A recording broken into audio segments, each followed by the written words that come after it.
Hi everyone, as you have probably noticed, we are diving into algebra this unit. Algebra is the branch of mathematics that involves expressions with variables. For example, 6x. 6 is going to be your coefficient. It's going to tell you how many of the variable you have. In this case, this is going to be 6 x's, or 6 times x, or you could think about it as x plus x plus x plus x plus x plus x, or the 6 there, 1, 2, 3, 4, 5, 6.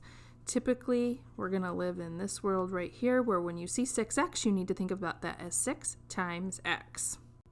In this next example, 9st, 9 is your coefficient. That is telling you how many of the variables there are, but you will notice that there are 2 variables, and that's okay.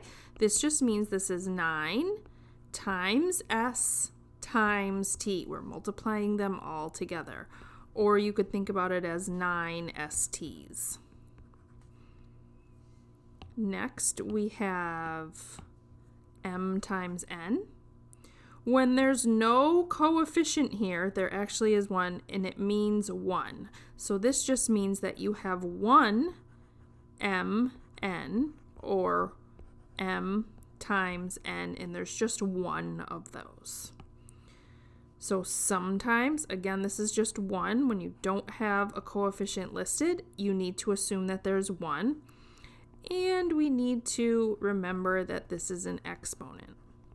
The exponent tells you how many times to multiply the base together. So this is a times a times a, and there's 3 times, and that's what that exponent means. It is not 3 times a, okay? That is not what it is, because that's how we would write it.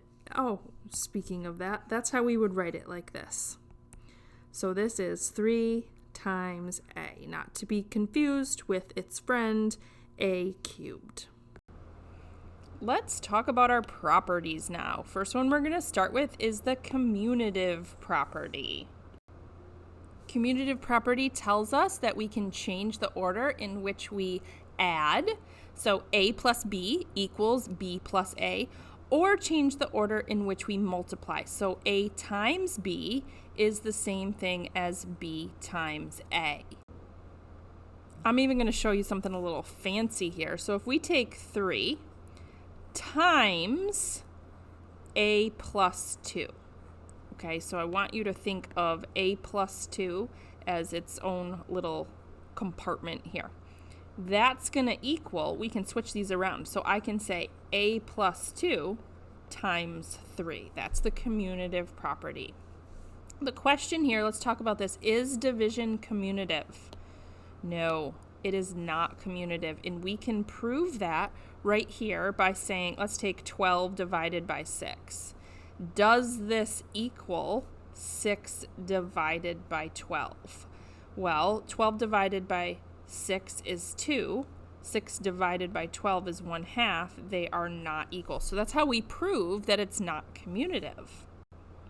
Now let's talk about the associative property. The associative property is when we change the location of the parentheses, but the final answer stays the same. So for example, if we had a plus, and then in parentheses, b plus c, that's going to be the same thing as taking a plus b and then adding c to this.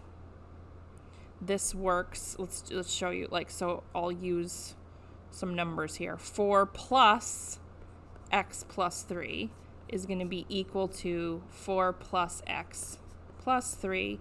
Works with multiplication to a times b times c equals ab times c. The important part of the associative property is that the terms stay in the same order. So see how I have A, then B, then C. I still have A, B, C. Or 4x3, I still have 4x3, ABC, ABC. Same order. With the commutative property, that's where they switch order. So that's how you tell the difference between the two. Last but not least, the distributive property. The distributive property is going to be very important for this unit, and it might be the trickiest. So, distributive property. If I have A times B plus C, what the distributive property says is that I can multiply A times B and then add, I'm going to use a different color here, A times C.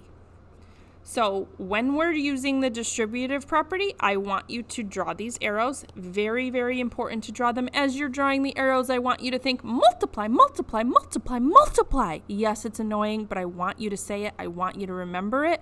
Oh, don't add. It's when you're multiplying A times B, A times C. So let's do a very quick example here.